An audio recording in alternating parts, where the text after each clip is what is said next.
नमस्कार, स्वागत है आपका 4 PM न्यूज नेटवर्क में। मैं हूं आपके साथ निधि तिवारी। अगले विधानसभा चुनाव को लेकर यूपी में सियासी बाजार गर्म हो चुका है। इसी बीच अभी कुछ दिनों पहले ही टाइम्स नाउ नवभारत ने उत्तर प्रदेश की दो छोटी पार्टियों के दो प्रमुख नेताओं का स्टिंग ऑपरेशन किया था, जिससे ये बात तो सामने आ गई थी कि राजनीति में खरीदना, बिकना, मारपीट और हत्या ये सब इतनी सामान्य बातें हैं कि ये सब बोलते हुए नेताओं की जुबान भी नहीं लड़खड़ाती।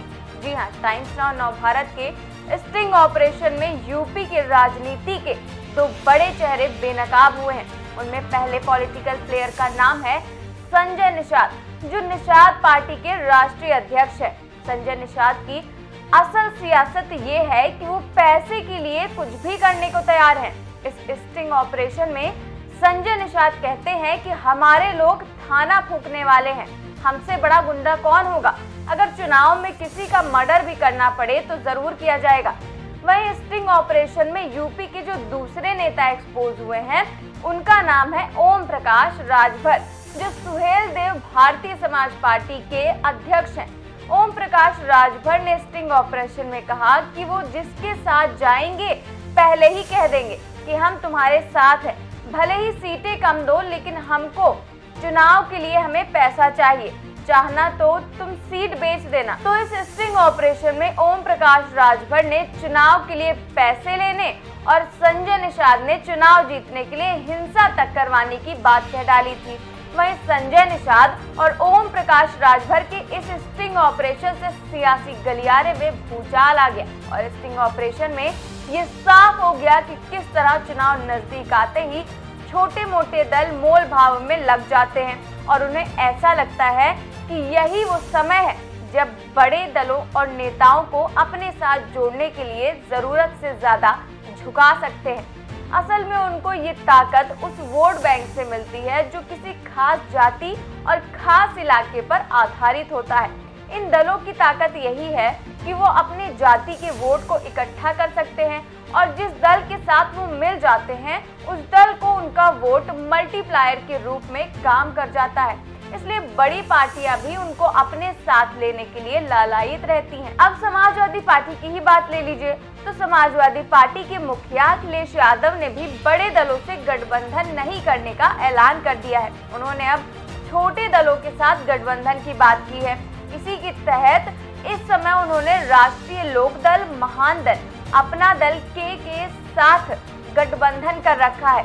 बताते चले कि भारतीय जनता पार्टी ने 2017 के विधानसभा चुनाव में ओम प्रकाश राजभर की सुहेलदेव भारतीय समाज पार्टी और अपना दल एस जैसे छोटे दलों के साथ गठबंधन का प्रयोग किया था और उन्हें इसका फायदा भी मिला था। भाजपा ने चुनावों में सुहेलदेव भारतीय समाज पार्टी को 8 और अपना दल को 11 सीटें दी थी, जबकि खुद वो 384 सीटों पर चुनाव लड़ी थी। लेकिन परिणाम आए तो ये रणनीति काफी कारगर दिखी। भाजपा को जहां 312 सीटों पर जीत मिली, वहीं सुहेलदेव भारतीय समाज पार्टी को 4 और अपना दल को 9 सीटें मिल गई। और अब 2022 के चुनाव में भी निषाद पार्टी के साथ भाजपा की गठबंधन की बातें चल रही हैं। लेकिन चुनाव से पहले इस स्टिंग ने संजय निषाद और राजभर के लिए बड़ी मुसीबत खड़ी कर दी है। ये स्टिंग जब से आया है, दोनों नेता बड़े दलों के निशाने पर आ गए हैं, एक तरीके से बैकफुट पर चले गए हैं और भाजपा के सहयोगी कहलाने वाले संजय निषाद को भाजपा अब वो तवज्जो तो नहीं देगी जो अमित शाह और नड्डा के साथ लगातार हो रही बैठकों में रणनीति बनकर उनकी सीटों के लिए निकल रही थी। वहीं बीजेपी इस पूरे मामले में अभी तक चुप है, लेकिन स्टिंग आने के बाद चर्चा ये भी है कि अब बीजेपी संजय निषाद को केवल 10 सीटें ही दे सकती है। और रही बात ओम प्रकाश राजभर की, तो फिलहाल कोई बड़ा दल उनके साथ नहीं जाना चाहेगा, क्योंकि वो लगातार अपने बयान से पलटते रहते हैं और बड़े दलों का वोट बैंक सुरक्षित है जो इतनी आसानी से नहीं खिसकेगा। तो उत्तर प्रदेश राज्य निर्वाचन आयोग के आंकड़ों के अनुसार राज्य में 18 मान्यता प्राप्त दल, 3 अमान्यता प्राप्त और 91 तात्कालिक पंजीकरण के साथ चुनाव लड़ने वाले दल हैं। इनमें से बड़ी पार्टियों के अलावा 10 से 12 छोटे दल ऐसे हैं जो चुनावों में असर डालते हैं। वहीं राजनीतिक विशेषज्ञों का कहना है कि उत्तर प्रदेश में विधानसभा चुनावों में ज्यादातर सीटों पर चतुष्कोणीय मुकाबला होता है और इन परिस्थितियों में 5,000 से 10,000 वोट बहुत मायने रखते हैं और छोटे दलों की यही ताकत है, क्योंकि उत्तर प्रदेश में अभी भी जाति आधारित चुनाव हकीकत है। और अब सुहेलदेव भारतीय समाज पार्टी का ही उदाहरण ले लीजिए। ओम प्रकाश राजभर उसके मुखिया हैं। पूर्वांचल के लगभग 10 जिलों में राजभर जाति का अच्छा खासा वोट है। उनका वोट बैंक काफी अडिग है। इस वजह से 2017 के विधानसभा चुनाव में जीत के बाद भारतीय जनता पार्टी ने उन्हें मंत्री भी बनाया और राजभर समुदाय के समर्थन से सुहेलदेव भारतीय समाज पार्टी की गाजीपुर, मऊ, वाराणसी, बलिया, महाराजगंज, श्रावस्ती, अंबेडकर नगर, बहराइच और चंदौली में काफी मजबूत स्थिति में है।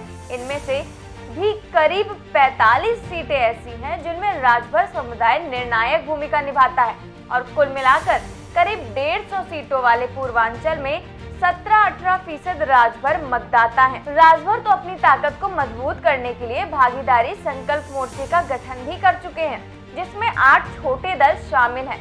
इसमें असदुद्दीन ओवैसी का AIMIM भी शामिल है। राजभर अपनी वोट बैंक के दम पर 2022 के चुनावों के बाद 5 CM और 20 उप मुख्यमंत्री बनाने का दावा भी कर चुके हैं।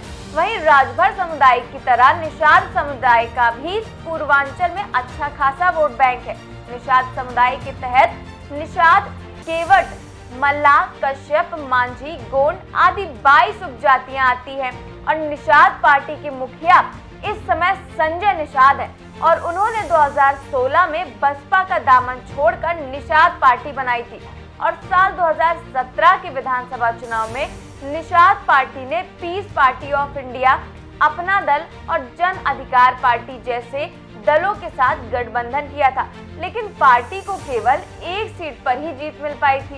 इसके बाद 2018 के लोकसभा उपचुनाव में गोरखपुर से प्रवीण निषाद चुनाव लड़े थे और उस चुनाव में समाजवादी पार्टी और बसपा ने उनका समर्थन किया और इसका परिणाम ये हुआ था कि भाजपा की प्रतिष्ठा वाली गोरखपुर सीट यानी योगी आदित्यनाथ वहां से सांसद थे और उनके मुख्यमंत्री बनने के बाद सीट खाली हुई थी, उस पर प्रवीण कुमार निषाद समाजवादी उम्मीदवार के रूप में चुनाव जीत गए थे। हालांकि 2019 में प्रवीण कुमार निषाद भाजपा के टिकट पर संत कबीर नगर सीट से लड़े और चुने भी गए और निषाद समुदाय में 22 उपजातियां शामिल हैं जो सामूहिक रूप से गंगा, यमुना और गंडक के किनारे वाले इलाकों में खासी राजनीतिक ताकत रखती है। ये मुख्य तौर पर पूर्वांचल के भदोही, जौनपुर, गोरखपुर, वाराणसी, बलिया, देवरिया से बस्ती तक 70 विधानसभा सीटों पर अपना असर डाल सकती हैं। इसी ताकत के बल पर संजय निषाद कई बार 2022 में उप मुख्यमंत्री पद की मांग भी कर चुके हैं।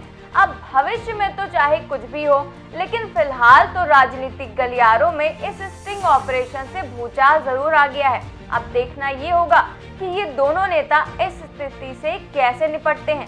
लेकिन ये तो तय है कि संजय निषाद और राजभर की राजनीतिक पारी इन दिनों काफी मुश्किल दौर में है। इस खबर में बस इतना ही। खबरों की दुनिया से बने रहने के लिए देखते रहिए 4 PM न्यूज नेटवर्क। नमस्कार।